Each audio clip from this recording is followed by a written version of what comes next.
Hi, welcome. In this podcast, we talk B2B marketing and what it takes to know your customer, innovate, and profit. We're glad you made it. This is The Campaign by 97th Floor.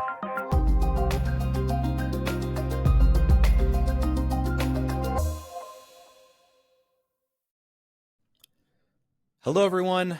Good afternoon. I am Paxton Gray. This is The Campaign, a B2B marketing podcast about better knowing your audience, innovating beyond best practice, and converting visitors into customers. The Campaign is a weekly conversation with B2B marketing leaders designed to fit as much value as possible within 30 minutes. You can catch The Campaign live on Fridays at 2 Eastern, and you can find past episodes on YouTube, iTunes, Spotify, and at 97thfloor.com. Today, we've got a really great topic that should concern every marketer out there and touch every brand out there. And that is the idea of CRO and improving conversion rates across the board. And I think right at the top, it's important to note A/B testing is different than CRO. It's within CRO, but CRO is much broader than that. There's a study released by HubSpot in 2024 in their State of Marketing report, and has a really interesting stat in there. It says for every $92 that brands spend on attracting an audience, they only spend $1 on improving conversion rates. So they're gathering these massive crowds, but they're not spending nearly enough attention on, now I've got these eyeballs, how do I convert them into customers? And so it represents a huge opportunity for most companies across the US. And then according to Build Wealth, less than 2% of all websites are using any kind of CRO technologies. So it's just an underinvested channel. And I think there are some reasons for that. But it is something that brands should be investing more into and exploring more, especially as marketers are being asked to do more with less across the board. There's a huge gap between what's being spent to get more traffic and what is spent to convert that traffic. But the opportunity cost here is huge. So today's guest, I'm very excited to have on, has experience running CRO programs at Adobe and Vivint, to name a few. He's got a lot to say about CRO and how to do it correctly. So our guest today is Chad Sollis. Chad is the Chief Marketing Officer at AudioEye. He has spent the last 24 years growing businesses from 30 million to 30 billion in revenue annually. He has cultivated deep experience as an executive in all aspects of marketing, digital products, and technology for brands like Adobe, Pluralsight, Vivint, and Traeger. Chad is revenue-focused, data-driven, and quality-disciplined and results-oriented. And Chad has been working with us for a long time at 97th Floor here. So I've just watched from afar as he's gone from org to org and just taken them to new levels. Chad, thank you for joining the show today. Pax, thank you for having me. So let's dive right in. Chad, I think it's a really good intro to this topic would be maybe a tangential topic, which is, you've gone and you've lifted up different organizations. And I feel like you've got a really great battle plan as you enter these orgs. So when you start work on lifting up a new org, like what is your plan of attack generally in the first 90 days or 6 months? Like, how do you think about that? Yeah, good question. It obviously depends on every org and their current state. So, the first thing I do is listen to the org and see where the team is, where our partners in sales and customer success, how the situation is. But usually what ends up happening is the first place I start is data and making sure I'm able to capture data at every level of the journey that I'm accountable for. Starting with the website, campaign tracking, behavioral tracking, those sort of things, so that any program I go and deploy, that I can measure it and understand how it's performing. So that I'll usually start there. The second place I'll start, or the next place I'll start, or in parallel, is any long tail strategies that take a long time to capture momentum and success. So things like SEO, I will put a strategy together and start executing on it just so we can start work on that long tail. That's usually where we engage 97th Floor to help us with that. I think every place I've been since Chris Bennett was actually doing some of the tactical work when I worked with him 20 years ago, Hmm. uh, is actually SEO. So, and with 97 Floor. So after those two, data and long tail, then the next person I either hire or I engage with directly is conversion optimization, because it's usually, without a doubt, the lowest hanging fruit and opportunity to double leads, double revenue really quickly. Yeah. So on that CRO side, I mean, it's so important that, that's right in your list of priorities of what you're tackling first. And yet so many organizations are underinvesting or not investing at all in any kind of CRO practice. Why do you feel like that gets ignored at most organizations?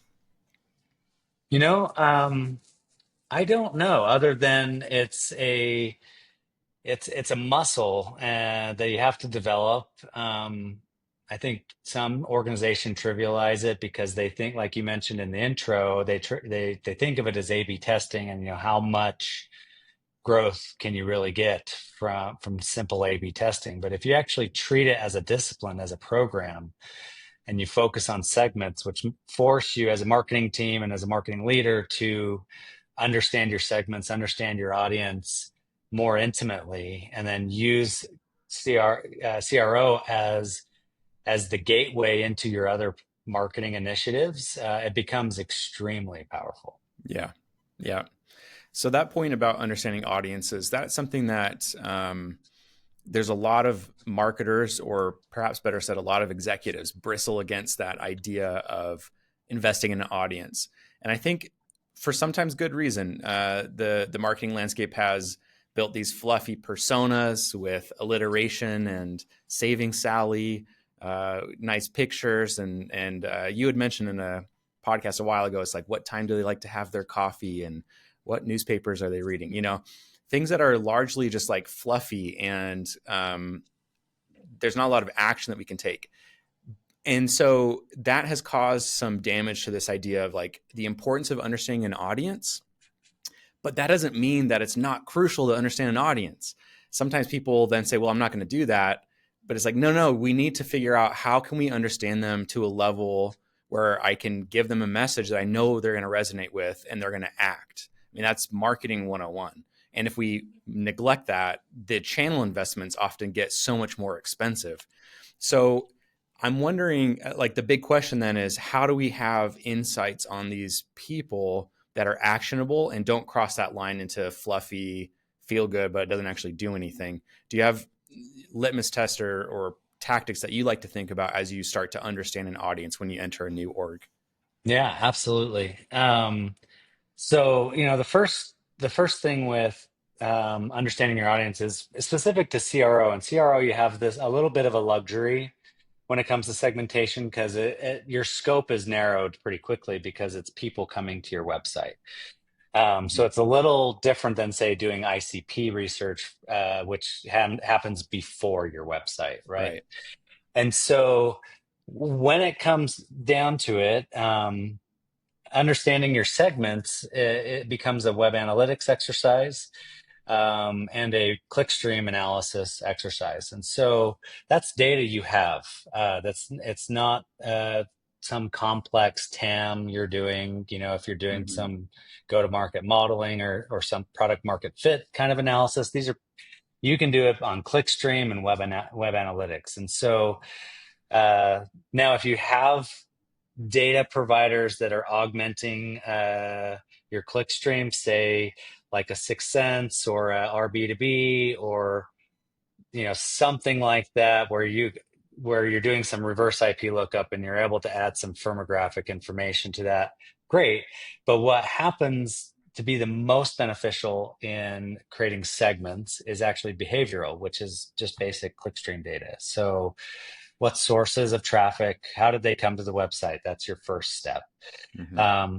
What landing pages or homepage are they coming to? Um, where do they go on their first next action? Those kinds of things actually really start informing you about that buyer or about that prospect. And um, you can start creative and content to that person immediately. So, generally, shy of things like organic SEO coming into your website, you don't unfortunately know keywords that they're coming to you, but you do know they came from organic. Yeah. And so, and you know which search engine they came from. And then you can actually kind of deduce something. Did they come from Google? Did they come from Bing? Did they come from ChatGPT? You can make assumptions. And, a lot of marketers will overthink that a little bit. And it's just like, start with the gut instinct. What does someone searching from Bing mean? There Mm. you can infer quite a bit from that. So how do I tailor something to that person and just test it? Pretty quickly, you see winners start to surface for those kinds of segments. Mm. Uh, but more than anything, what I've found the most successful in creating segments and understanding your audience is watching the first next action. What is the first click they do?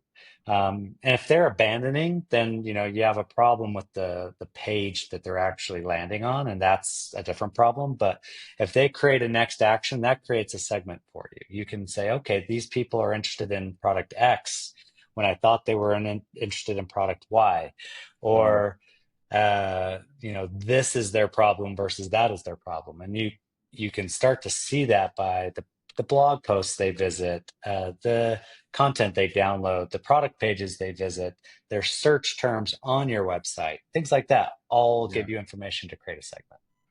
So, are you getting into, as you measure these, are you getting into like a lead scoring model, or are you primarily thinking about this as, depending on their action, it's more about the content that I'm delivering, and that's totally separate from like a lead scoring model? If they view our careers page, I'm not subtracting something. Like, how do you think about that? Yeah, no, that's a great question. So it is pretty similar to a lead scoring model. It's all happening client side or on their browser with JavaScript, cookies, and local storage. So, Mhm. um, and yeah, like I will build into, product pages, pricing pages have higher impact. And if they end up on the careers page, that changes the segment. So everything for me is about segments versus like good or bad. Mhm. If someone's visiting the careers page, I want to serve them something that's useful for Yeah. that segment. Um, and then there's also recency and frequency. And, if someone visited a product 2 weeks ago and now they're visiting a new product, recency, from my experience, at least in the companies I've worked with, is far more important than frequency. And Mm. so you start aligning, but again, you would test that because it might not be the same for every business. So you start aligning content based on the patterns you're seeing. Yeah. Is And so there you'll a, build a little score that just sits there.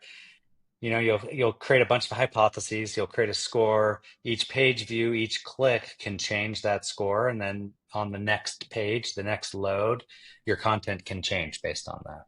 mm, I like that. And it's also, I'm assuming, changing based off of where they were, where they came from, and whatever scores that page produced previously. Is that accurate? Yeah. So I love to get as tactical as possible, and I'm sure there's a lot of people wondering, so what do I use for this? Is there a tool set or tech stack that you like generally employ to build out a program like this? Yeah. So I've used quite a few. I've kind of landed, at least recently, on Mutiny as our optimization platform. Uh, Adobe Target can do this kind of stuff as well. Um, Optimizely can do this kind of uh, segmentation and targeting and testing as well. So those three are probably the three I would go to. There's actually quite a few. There's even open source you can start with. It's inexpensive. I think it's called VWO.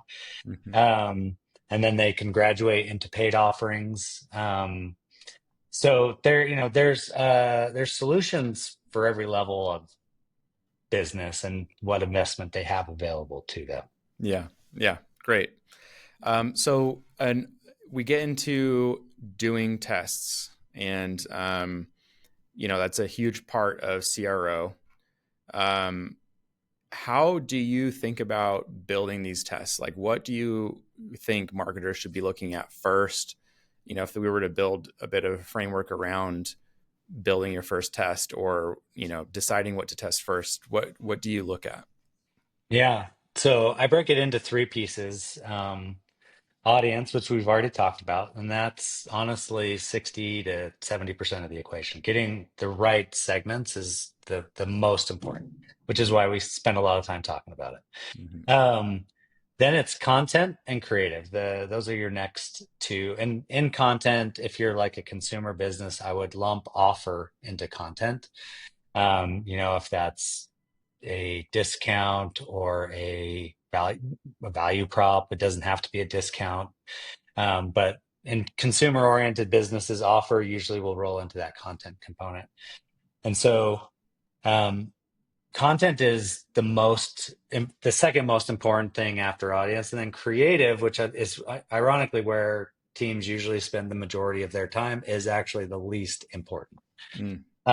It's important, don't get me wrong, but it's just the least important of the three uh, And you're elements to a talking good. like button color, placement, format, like that kind of stuff. Yeah. Mm-hmm. Right. Yeah. So content is, what you want them to consume, whether that is, a video, a link out to a blog, like a cross-reference call to action, like you like this, then you'll really love this, that kind of thing. And then, but again, you need to align the content to the outcome that you're trying to drive. Ultimately, if you're a B2B or SaaS business, you want leads, or a PLG motion, you want a trial. So you might have to understand that to get them to trial, you actually need them to go 2 or 3 steps into the website before they're willing to engage in a trial. So if they're in step 1, your goal is get them to the next step. If you're in step 3, your goal is to get them into trial. And you actually start understanding the path that a customer's taking to ultimately achieve the highest conversion. Mm-hmm. Okay. So we're going to segment our audience, and or I guess we're constructing our tests around segments or audiences, around content, and then lastly and least important is around the creative. How else would you think, like, would you recommend? So they've got that dialed in. This is what I'm testing for. Then what should they do next? Um, Then next, and they know what they're testing for. They know who they're testing to. Then you test your content Mm-hmm. and creative application. And the creative application, uh, and I should note, and just a small plug here for my current employment with AudioEye. Uh, People with disabilities actually account for about 25% of web traffic on the internet. Mm-hmm. So 1 in 4 of every visitor has disabilities. That is an opportunity to personalize and to optimize to a segment. It's actually really easy to do that. Yeah. Um, they represent a massive buying power. They span across B2B, D2C, so that it's relevant for all types of companies. And it's a huge opportunity by simply optimizing your creative side of that equation Yeah. to people with disabilities. You would instantly see a lift just optimizing that side of the creative. Yeah. Um, Well, let's dive into that. Let's get into yeah, accessibility more. So a lot of people view accessibility um, incorrectly, in my opinion, as this is just a nice social good, and I think it is a social. It's a great thing to do socially, but yeah, outside of that, there are other people who view this as, okay, what I'm doing is I'm avoiding lawsuits. But even that is, I think, an incomplete picture. There's a big benefit for businesses who adopt accessibility. Tell us about how companies should be thinking about the upside of accessibility investment.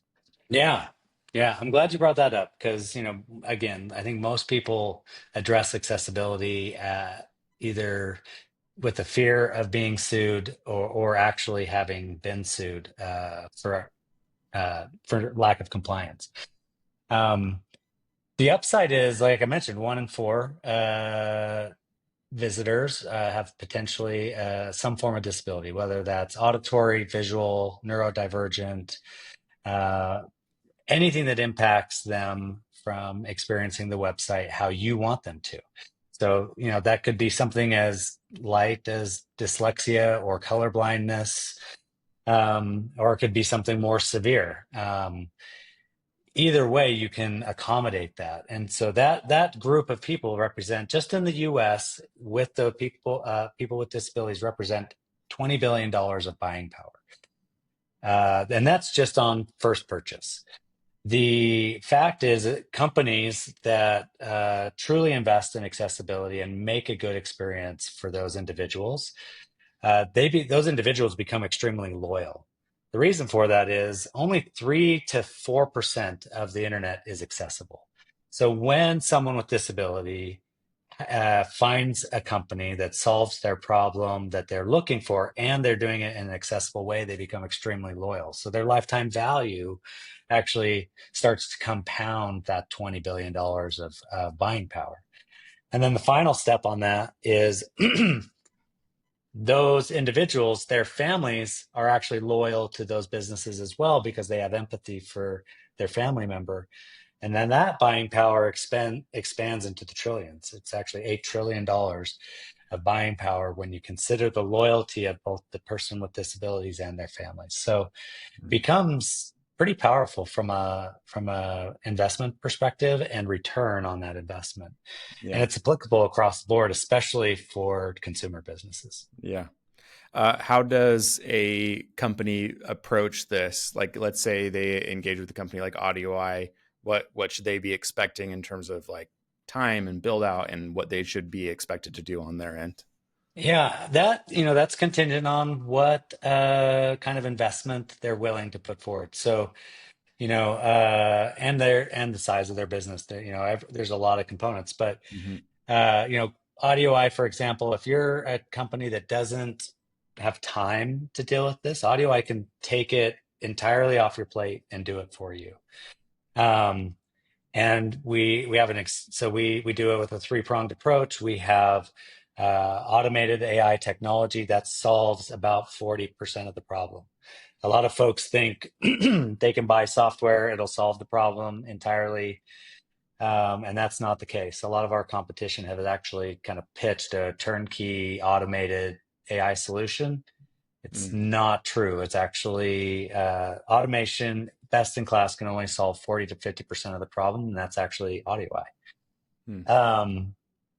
So the next leg of that approach is human assisted technology, where we have experts who audit the website and the experiences, and can implement changes via the technology to get to a greater level of compliance. And then the third component is integrating into your software development lifecycle for websites or product. So those three approaches get you to the most compliant level, and more importantly, in my opinion, to a level that will achieve the highest conversion for a massive component of your audience. Right. I love that. Yeah, and that's ultimately it has to make good business sense, and it does. So it is something that companies who are reaching a wide market, they need to be thinking about, and they're leaving conversions, and they're leaving their customers just hanging out to dry if they don't make it easy for them to convert. Which Absolutely. yeah, I mean, accessibility is definitely part of CRO, is how Yeah. it should be thought of. So Yeah. And um, there's upside as well for your if you're doing good accessibility. Well, there's additional upside. If you're doing good accessibility, it will help your SEO efforts, as well as your generative engine optimization as well. All leverage those pieces, and so it can help multiple strategies while helping your optimization efforts. right. Yeah, yeah, absolutely. I mean, you're going to have great engagement metrics, and the better those get, obviously, like your rankings are going to improve across the board. And helping the LLMs also access your content is going to be helpful in the future. So, Chad, this has been so great. Thank you for joining today. I did want to ask if people want to reach out and connect with you, like where would you want to send them?